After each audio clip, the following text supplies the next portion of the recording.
Is that now what's on? And Facebook. Yeah, Hello. you're there. Yes, Hi. I think we're alive. Are we live, everybody? You look like you're live. Are you alive I, or are you dead? You look I alive to me. Gene, I'm definitely not dead. That Gene, I is that a know. nice thing to I'm say? trying to find the right angle You got a great angle. because I'm not used to doing this stuff on my phone. What can I Yeah, say? I know. It's not easy when you're on your phone. But hello, everybody. We're live here on the Streamcast network. And I am trying to get this thing on both my pages. Just give me one. So, oh, there, Cliff Sobel. Let's see. Can you Whoops. put them on mine at the same time? Can you multitask? Usually only women can multitask, but Yeah, I no, I guess can't maybe you can do multitask. it. No, I am the antithesis of multitasking. I think they call that, what do they call that? ADHD or Non-task. something. Well, but hello, everybody. I'm sorry we're late, but we're working diligently to get you guys a really great show today. And it's I actually am my going to fault go. because I was a little late too. Oh, Jane, And it's I'm not nobody's used to using fault. my phone for this stuff because I usually use my computer. And in fact, I have my computer with me, but I couldn't find a place to plug it in because I'm not at home. So there we are. Jane, it's no one's Yes. fault. And it's a show. I, It's it's a not a show. life It's and a death live emergency. show. It's all good. Live shows are my very favorite thing in the whole world. I love I doing know. And we're things going to get live. to that to 1 second. Just let me introduce Oh, the show. Everybody, you're on the live. You're live here with the Livestream Effect. It's such a new show. I forgot the name. Anyway, this is our third episode. And this show is all about live streaming. Whether you're a live streamer, whether you're in the industry, whether you do it for a living, you do it for fun, we cover all aspects of live streaming. And today we have on an awesome guest, an Emmy Award winning news journalist, our good friend, Jane Hanson. Jane, welcome to the show. thank you, Cliff. It's fun to be here. I'm so thrilled. I love this stuff. I love how you experiment. I love how you do all of this and just, get it going. It's really fun. It doesn't come without its technology issues, I will tell you that. Well, of But course, but I will tell, I mean, my, from all of my years as a broadcaster, one of the things that people always loved was when we screwed up because they loved yes, watching the mistakes and how we rectified it. They loved seeing the originality. They loved seeing just when it wasn't perfect. Because when you're in traditional television, a lot of things are perfect. You have a lot of people who work very hard to make a perfect newscast. And that's why I love live so much because it was an opportunity to be really, really, really real. And that's the thing I love about this. and so does everybody who watches it because they don't know what's going to happen next, Hmm. right? Exactly. So it's intriguing. It's like, oh, look, they're having a problem. What are they going to do about it? Oh my But God, you there's a know what dog on else? the set. Right. And or there's some weird thing happening or the camera, I've had lights. I would have lights that would break above my head and things would be falling around me and they go, wow, what's that noise? That's so funny. What are those bits of glass that are flying by your face? Or I've been in live remote situations where things would happen and people just really got into it. And in today's virtual world, the intimacy that it's providing about the setting of where people are is intriguing and they love it because they're Yes. getting glimpses into people's lives, into their Yes. homes. I've had I've had Yes. um I've had so many people say to me, I had no idea that Anchor would decorate her home like that. Or or oh my God, that screaming kid. I mean, the other day I do a lot of virtual training and my first thing is let's get rid of distractions. Let's make sure that you've got all the doors shut, so you're not going to hear outside noise and kids screaming, etc. So I was babysitting my daughter's dog, who had been an angel until the moment I went onto a Zoom call.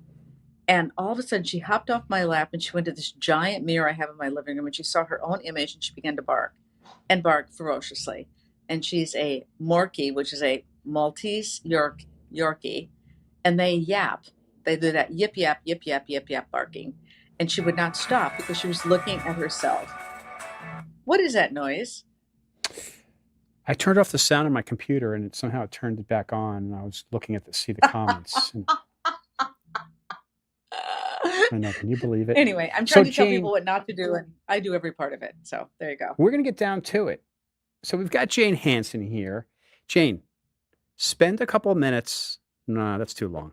Spend a minute and tell us all about Jane Hanson. I mean, you are on the flagship NBC local station. You also, I know you were on the network, right? Mm-hmm. You've had all Yep. kinds of shows on WNBC and NBC. Mm-hmm. Tell us about you before we really get into it. You just said it. What else do you want to know? I grew up in a little tiny town in Minnesota that doesn't have a stoplight, and virtually everybody in the town is related to me. Okay, so just think about that. And it's on the prairie. It's in the middle of nowhere, and all I ever wanted to do was move to New York and be a journalist. And my dream came true. From what age? Probably about 4. Really, that young? Yes. So my father, who is the biggest supporter in the world, and we can go down that road as well, because I know that you love and adore your children and do everything in the world you can to support them. My father was my biggest supporter, and when I was a little girl, he knew I was interested in the world. He would read me stories from the newspaper, and then we'd have discussions about it. Now, those discussions were not exactly very intrepid, so to speak, because I was a little girl, but it made me curious about the world, and I knew that I wanted to see what I could see. And to me, the world of journalism was a way to do it, because you have an opportunity there to literally meet and see everyone in a way that is unlike any other. And I loved it. So that's what I did. And I fortunately got to New York at a very, very, very young age. And I kind of grew into an adult there. I was 23. I grew up in New York, really, as an adult. Studies show you're not fully formed until you're about 26 or 27. So there you go.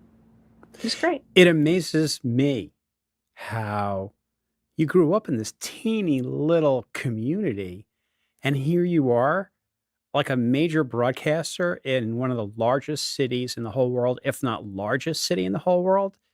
Was that Well, New York ever is, yeah. mind-blowing to you? Well, I'll tell you what was mind blowing is I had a show of my own for a while on WNBC called Jane's New York, and we shot it. Our producer was an outside producer who had worked for NBC for many years, named Randy Pyburn. Brilliant, brilliant, brilliant producer and director, extremely creative. And we used to shoot the ins and outs of the show at his office, which was on 46th and Broadway. And he had a terrace, little tiny balcony outside that we would shoot them during what he called the golden hour, which is that hour between dusk and dark, right? And because his belief is that that's the finest, purest light that any creative artist will ever want. So there was this hour of time, depending on the time of year, it could be between 6 and 7 or 9 and 10, whatever, depending on the year. I mean, the time of year. And so I would go on this balcony, but the balcony wasn't quite big enough for all of the cameras and the lights and everything. So I would literally they put some plywood out and created this kind of uber stage, but I was strapped in and somebody was holding my feet the entire time I was doing my little ins and outs. And I mean, if you think about it strictly according to like union rules or the rules of what you should or should not be doing. Like, we should have been shut down so many times. Um, and there were moments when the wind would blow and I go, uh-oh. And I'd look down below because Times Square was right below me. And I'd Right. say, if I fall, I'm dead. But they were holding on. I was strapped in, and who cared? It was great. And Yes, those cool. pictures, because you would use these jibs, so they would circle all the way around me. And the pictures were beautiful, and the lighting was beautiful. I mean, I've never looked so great in my entire life. Um, and he paid such attention to all that detail. But so my point is that all those shows actually got put on a jumbo screen in Times Square. And my family back in Minnesota would go, what the hell happened? Like, how did you do that? Like, here you are, this little girl from Canby, Minnesota, on this giant screen in New York City, and you are like at the top of the world. It was That's cool. so It cool. was really cool.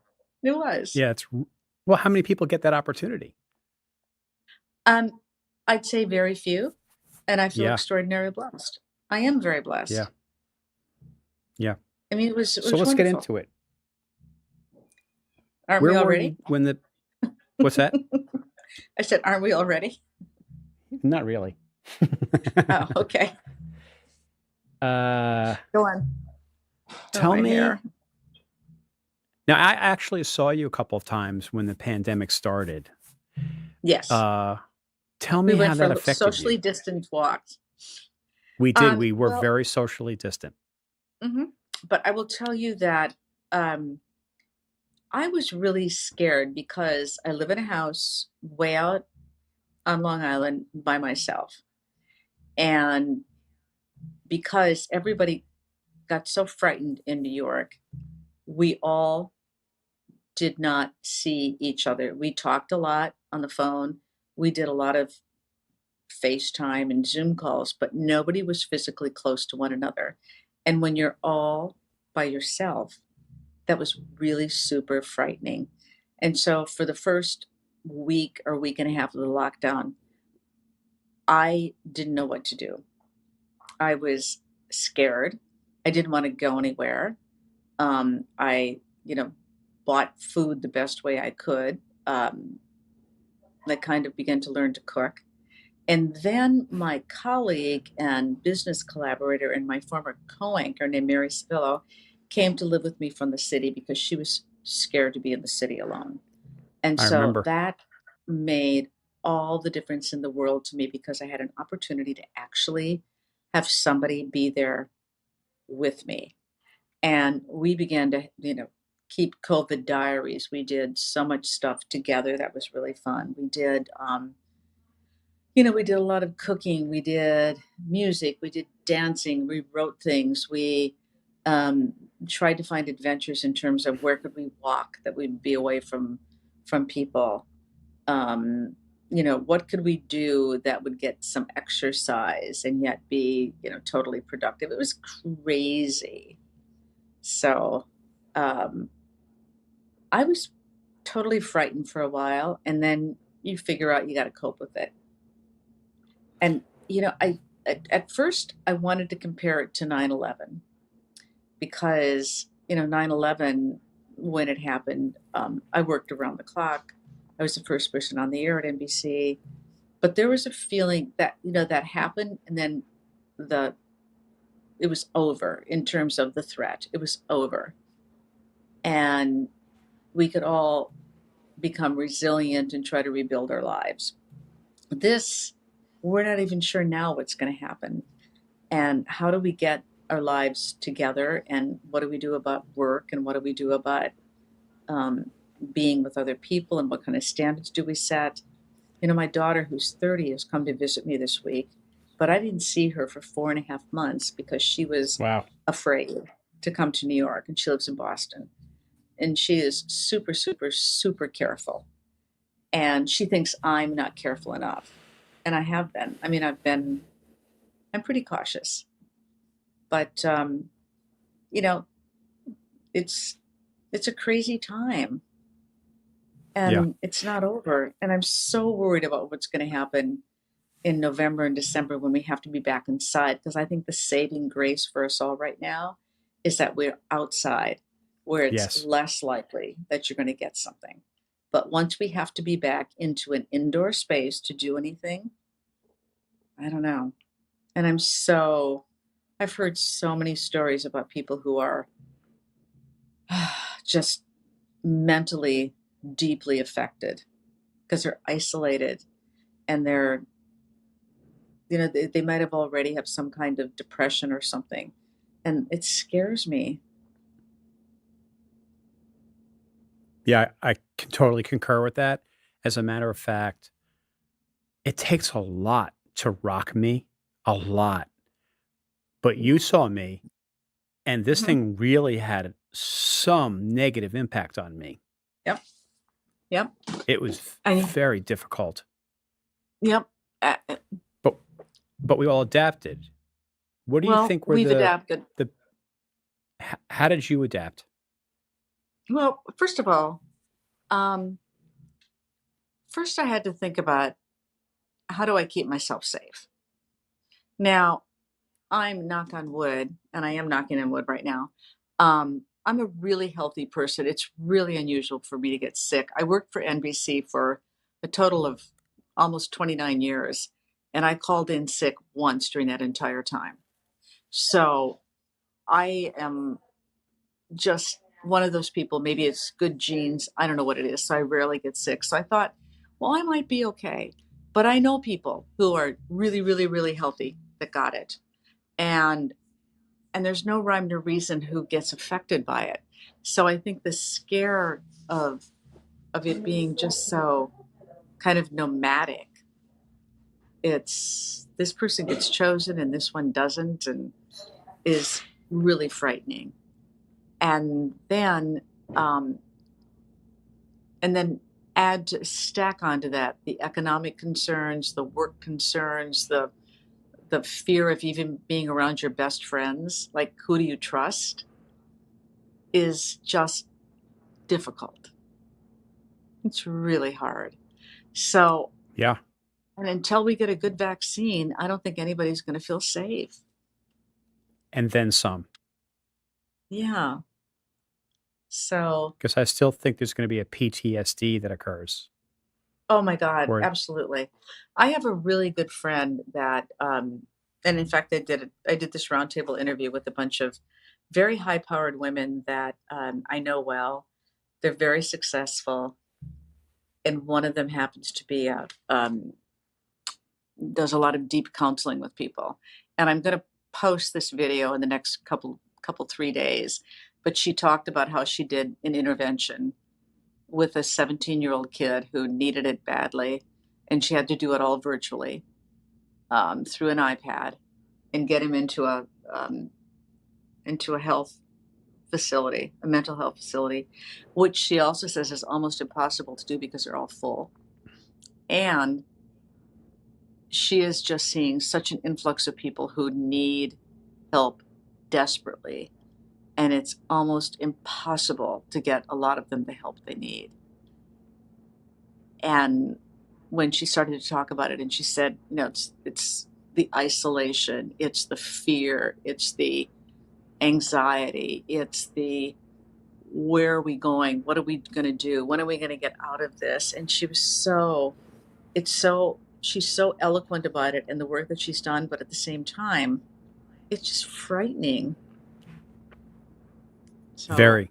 I think, once my belief is that once we actually get out of this, once we actually get like a vaccine or something, people are then going to start going, oh, oh, oh my God, like that after effect. Exactly, PTSD.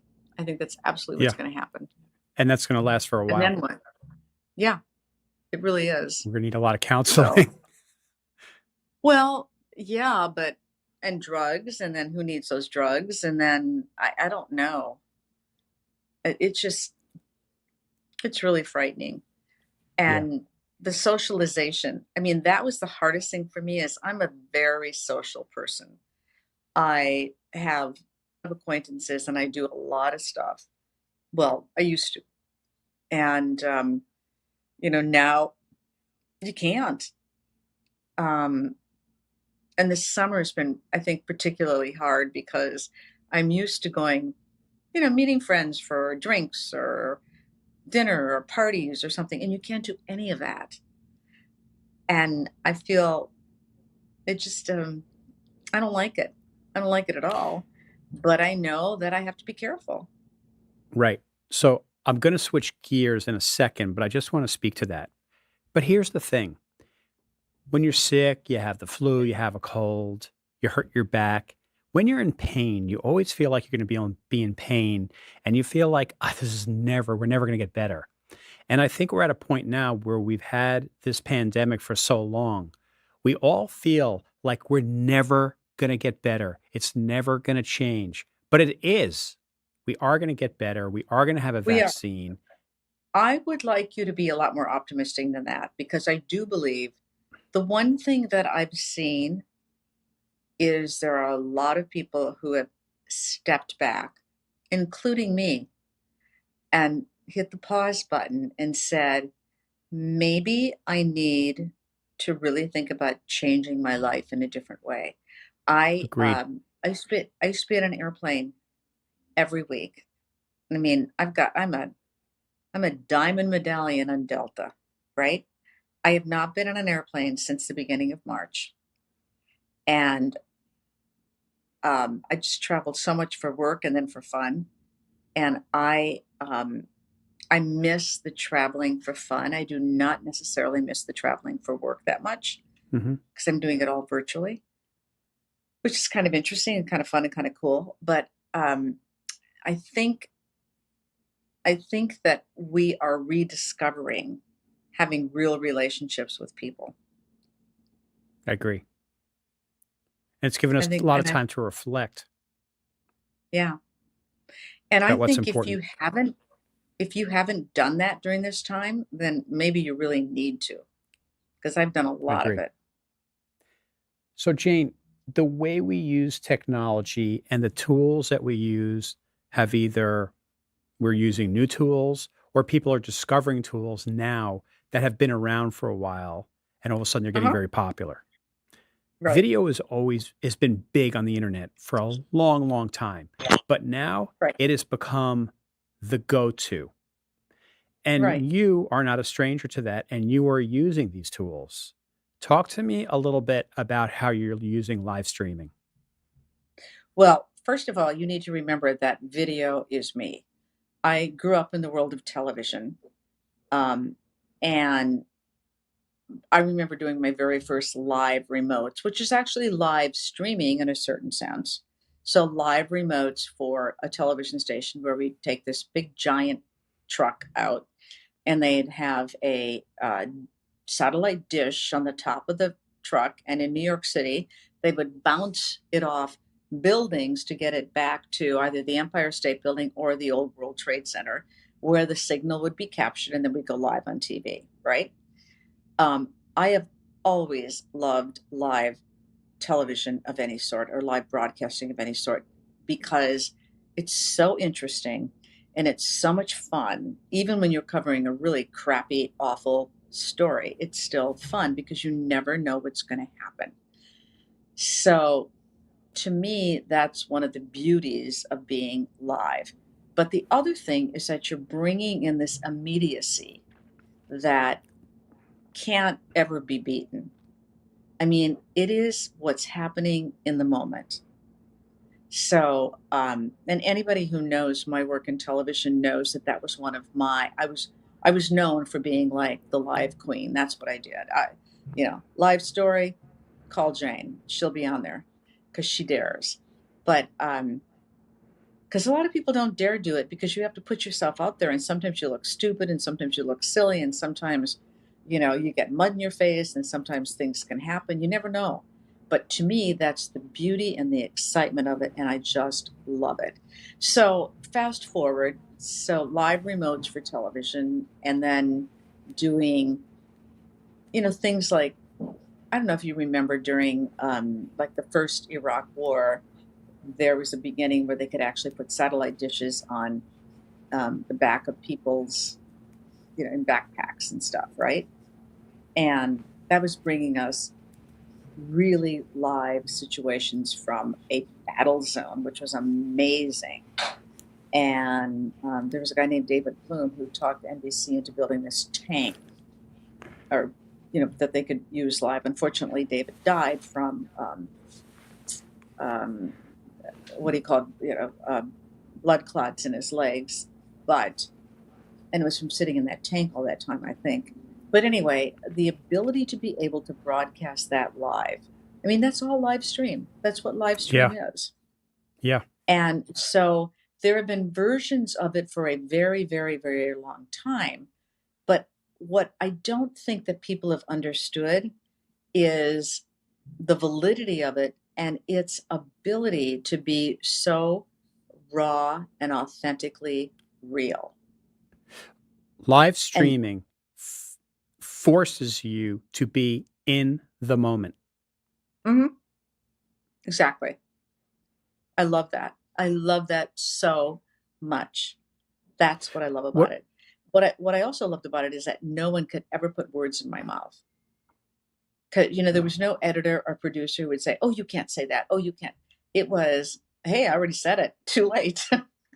So, right. um, so to Sorry. me, the experiment and what you can do with it. And I remember very early on when I do some of my first live remotes, I moved around a lot and I'd get people. I would just, I'd have the cameraman, I'd just make them follow me. I'd go, come on, let's go to this. Come on, over here, move up. And we had cords. We had cords attached to the cameras back then, right? And we'd move around and I'd say, I remember once there was like I think it was a commuter strike. It was at the Midtown Tunnel and it was just crazy nuts. And I was going from car to car interviewing people and everybody was like, they just, nobody had done, it sounds so weird now, but nobody was doing that kind of stuff then. And I did the same thing in the middle of storms. And I'm just taking, hey, come over here. Let's look at this. Wow, look at this. Look at this. Come here. I gotta show you this. Just walk with me. And Right. and they go, no, no, no. You're just supposed to stand there and talk about what's happening. I'm like, no, we gotta show it. Let's show it, man. Come on, follow me. And Yeah. I remember getting back to the studio one day after I did all of that, and they just looked at me and they said, nobody's ever done that, and everybody's raving about how wonderful it was. That's cool. So I got it early on that this was the way in which I could make a niche for myself, but also that people could do things that were going to be really effective because there's nothing more authentic or real than that. So you're utilizing live streaming, you've embraced it. Tell me Mhm. some of the challenges you're having using the technology. Well, we had challenges tonight, and I'm on my phone. I would rather be on my laptop, but I'm on my phone, and I can see myself kind of, and I know my hair's a mess, and I know I don't have the right makeup on, but I'm like, oh, what the hell? Um, the challenges are that you never know for sure that the signal is going to work right. There's always a possibility it will drop out. What happened last There's week when I always was on your show? That's right, because we lost power. We both lost power last Tuesday. Mine I lost at 3 p.m., but you lost it in the middle of my show, which was at about 1:58. And I, by the way, just got my power back on Sunday. Um, Wow. so, um, so I was out for 6 days. But yeah, that stuff can happen. But it Right. is what it So do you look at is. them as challenges? How do you No, look at it? I look at it as anything goes. I look at it. Here's another way that I think about it, which is it's almost like um, well, obviously doing a live television show, but when you're doing anything in any situation, like a performance on Broadway, somebody could forget a line, somebody could screw up a song, somebody could fall off the stage, or maybe it's an athlete and they fall, or um, you know, in any kind of a situation where you're doing something that's real and authentic, can I use the word shit here? Shit No, happens. Okay. Stuff happens. you can say shit I'm, happens. I'm okay with it. I'm just saying it happens. And so Right. therefore, that's what happens in the world. That's the real world. That's what I love about it because it's just it's it's there. It's in front Right. of your face. That's a really positive way of looking at it. Yeah. So here's my next question. But you have to be brave, by the way. You have to be brave to be able to do that. You have to Or be brave stupid. to be able to accept it. No, I disagree with you. I think it's being brave. I think I it's agree. putting yourself out there. You have to allow yourself to be vulnerable. And I work with a Yeah. lot of people at NBC who were afraid to do it. They did not want to do that live stuff because they didn't, how do I put this? Because I love these people. They're just different than me. They didn't want to be imperfect, or they didn't want to Right. have to scramble. I mean, I Right. scrambled all the time. I tap danced so many days of my life on those live broadcasts because I had to. Yes. I had Scrambling's to, part of the fun. right. And I agree with So, that. So you have to be open and vulnerable. And if you're willing to do that, then it's all cool. But if not, then then don't do it. so here's my next question for you. It's kind of like a two-parter, a two and a half parter. Oh, I Do you don't do think, halves. what's that? I said I don't Okay, do so there's halves. three halves. There's three halves. A, do you think what's going on now and the changes are temporary? And I'm speaking specifically about how we use technology and live streaming. B, do you think it's permanent? And B plus one is if it is permanent, what do you think the changes are going to be? It's absolutely permanent. I think that people are understanding how interesting it is and how easy it is. And it's going to be a part of the fabric of our communication process. I believe that with all my heart. Now, what part of it will it play? I don't know for sure, but I will tell you that all these people that are now using things like Zoom and Skype and Microsoft meetings and whatever, WebEx, whatever they're using for their meetings, they are all now discovering that they're doing live streaming. They are. That's what they're doing in those meetings. They just don't know it. And they're, you know, somebody told me the other day that at the beginning nobody wanted to have their camera on, and now they all put their cameras on. So they're suddenly becoming very familiar with it. So I think even that is leading to the idea of live streaming is really cool and it works. So I'm a firm believer that it will absolutely be here and exist for a long time. I I think we're going to see many different evolutions, and I think those who figure out how to use it well are going to have a complete head start. Do you think that people are beginning to realize the limitations of some of these tools like Zoom? Well, I already know my own limitations. I've called them up several times and told them what I think to do to make it better. Because I use it all the time and I use it as a training tool. And I've actually been using it for quite a while, even before the pandemic, because I'd have clients like, as I said, I traveled so much.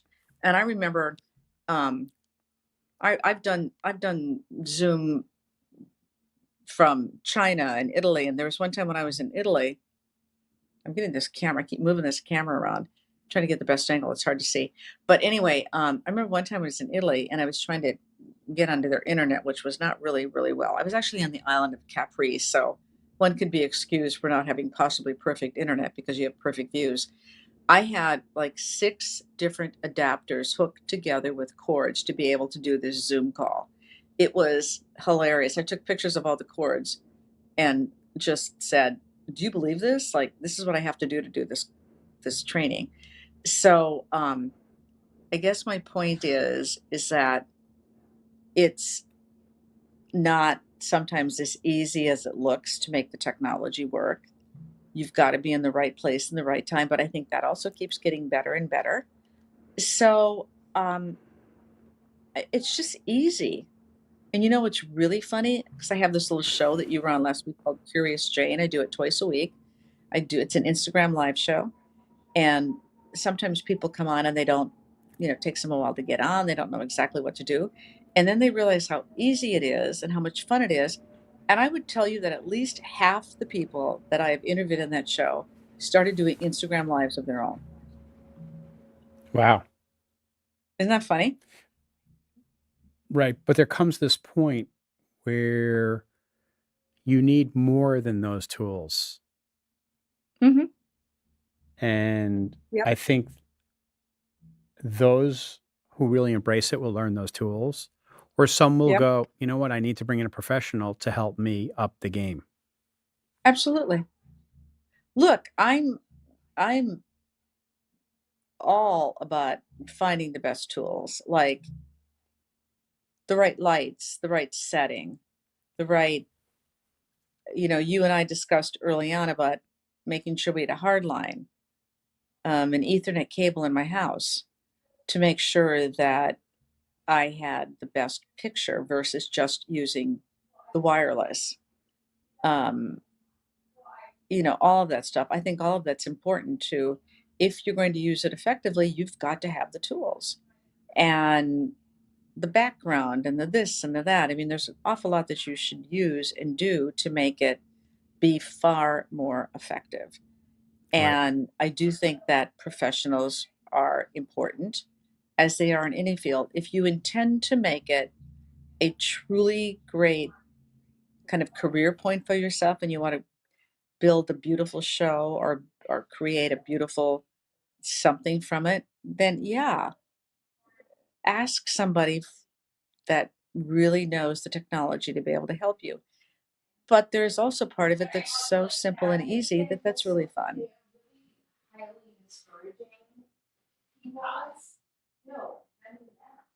Are you there? Did I lose you?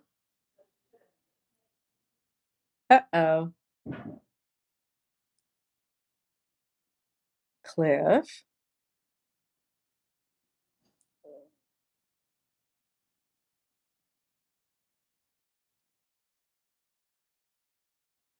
Oh no.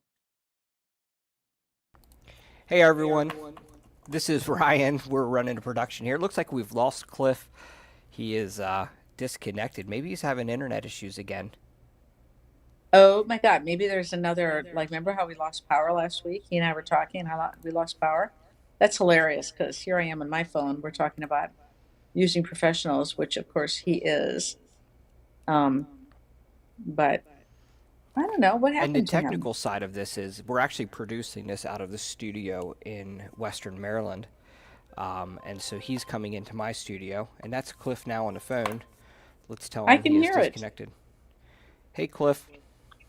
Hi, Yeah, I Cliff, can see and hear Jane. It but we says you're can't not see you. connected. Do you have access to TeamViewer? Do you want me to go to the switcher? Pop over to the switcher. Okay, hold on. This is the beauty of live streaming right here. Jane, this is what we talk This, about when the thing, but it's also multitasking too because Cliff's running it from an actual live thing. Whereas if he was connecting via a webcam or something of that nature, we could just do this for him. yeah, well, Okay. We're live. Right, Brian, I don't there even you see are. my input. Cliff, You, it, you, did it disappear? yeah, I don't see my input. Okay. Oh, wait. Hold on. Jane, he's looking at his computer right now to see what might have occurred. I see my input. You want me to reconnect the vMix call? Yeah, if you could, just make sure to hit connect. Hold on.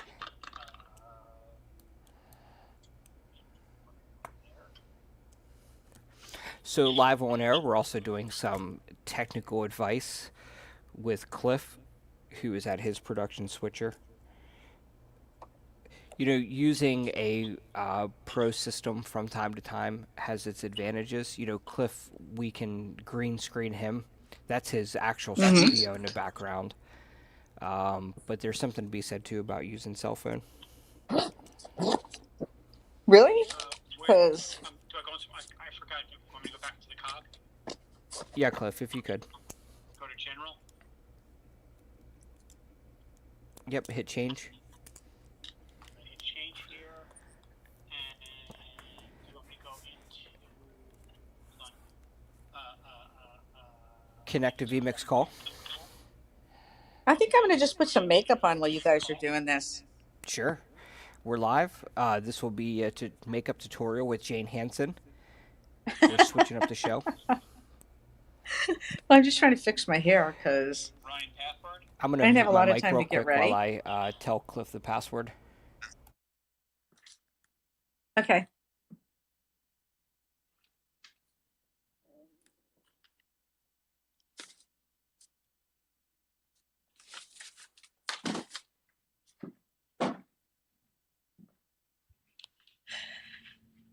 There we are. We got you back.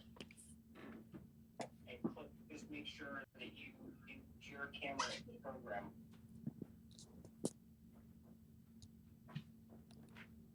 Oh, right. Hold on.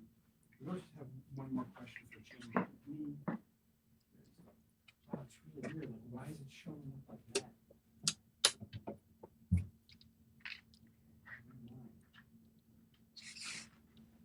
I have the wrong background for Ryan. Okay, so change that into multi-view.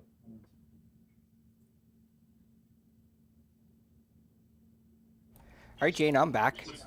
Cliff is working some stuff out on his end. He's changing out Okay, his. Ryan, what time is it? Because I don't have a lot more time. That's 7 o'clock. Oh, I got to You got to go in roll. like 5 minutes. Do you think he's going to get it back? He should. He's just switching up his green screen. He has the wrong thing on the background. If you can see, it's got his multi-view loop back over. So thus is life. Actually, what we might do is now I can't switch it up that quick. I was just going to jump on with you.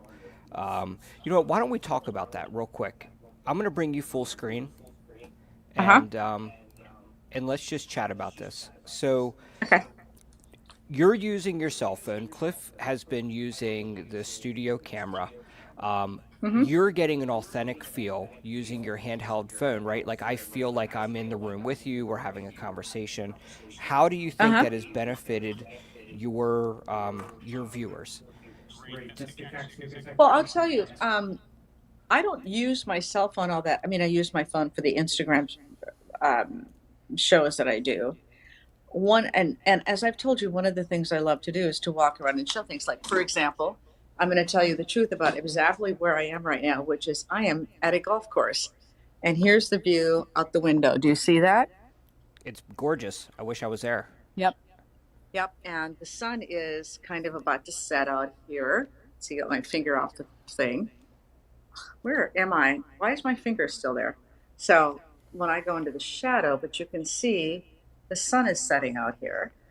And it's really, really gorgeous. And I'm able to do this by just using my phone in a place where I hadn't planned to do it. I was going to be on my laptop, but I just got into a situation where it got too late and I couldn't do anything. And right now, the sun, my phone's in the way, but the setting sun is what's bringing light onto my face. Isn't that funny? So the ability to do this to me is so unique and so precious. I frequently find that my phone is not the best technology to use because I use, an Ethernet cable, a hard line. I will use, I'll put lights on my laptop. I have other lights I set around my, whatever setting I'm using, and I'm very, very careful about my settings usually for shows, for anything I do, like Just all to my get that Zoom calls. polished look. But your Yeah. Do you Instagram see? shows a little Look bit more. right now how the sun just came. You see the difference in the light on my face right now? The sun just came from under a cloud. Isn't that funny? So I want to get that very polished look because that's the old TV broadcaster in me. Sure. And I also want to look my best because I'm vain. I But just shouldn't am. we all look our? I mean, that's one thing that we do get from people. It doesn't matter what profession they're in. We want them to look well, so we do educate Of course. on framing, on lighting, on we'll Yeah. adjust the camera color from our Yeah. end in the studio. So when Right. news is, I'm curious on your take right now. The ability for broadcasters to be able to go Mhm. live is so easy. Do you think that this is drastically going to change the game? I mean, in larger markets, they may already be doing it, but where do you see this live streaming, the ease of live streaming is headed for how quickly news stories can get pushed out? Yeah, but they already are. They have been for a very long time. I mean, it's still doing live. It's, having the Through ability to social media go channels or back into their 24/7 network? all of it, all of the above. It's always there. One of the things that I do have a concern about, and look, now I'm trying to find the best sun thing on my face. Oh, there, that's better. I'm just standing right now. Look, see how it's moving? Look at me. I'm trying to find the best sunshine. Anyway, it's hilarious. Um, what I see is there the only concern I have, and I think it's a really legitimate one, and we've been talking about this for a long time. It's called about civilian journalists, who are people that are out there taking live pictures and are telling stories through whatever live they're showing. But it's from their perspective, and they're not trained journalists who are all about the who, what, why, when, where, and how. And they're not necessarily telling two sides of the story. They're only telling one. And so Where you would say, I just think give me the facts, ma'am. exactly. Yeah. And that's what concerns me because it can sway things. I mean, um, if you look at recent incidents and you see pieces of video that people have posted about some kind of an incident that ignites all kinds of really intense feelings, and then you recognize that you're seeing a piece of video that may not be the whole video, or you don't know what the context is. At least when it's coming from a journalist, you have some kind of context surrounding it.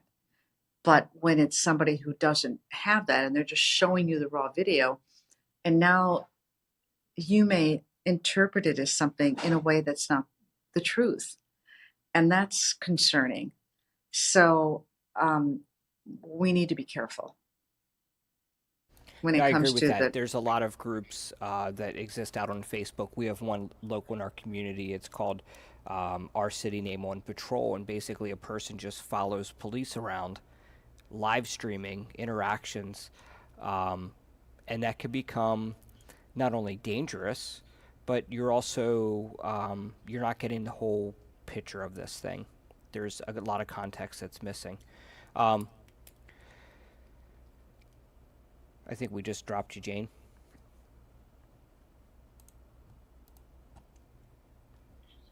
And it looks like in New York, everything is going completely out. So hopefully, both Jane and Cliff, I don't know if they're on the same network or not, but you're seeing the black screen here. We lost Cliff just a bit ago out of New York. His internet went out. And now Jane's has done the same thing. So we're going to wrap up the show. This has been episode number 3 of the Livestream Effect, where Jane Hanson was telling us about her show called Curious Jane. She hosts an Instagram show. And with that, we're going to go ahead and sign off. Thank you for joining us, and have a great rest of your evening.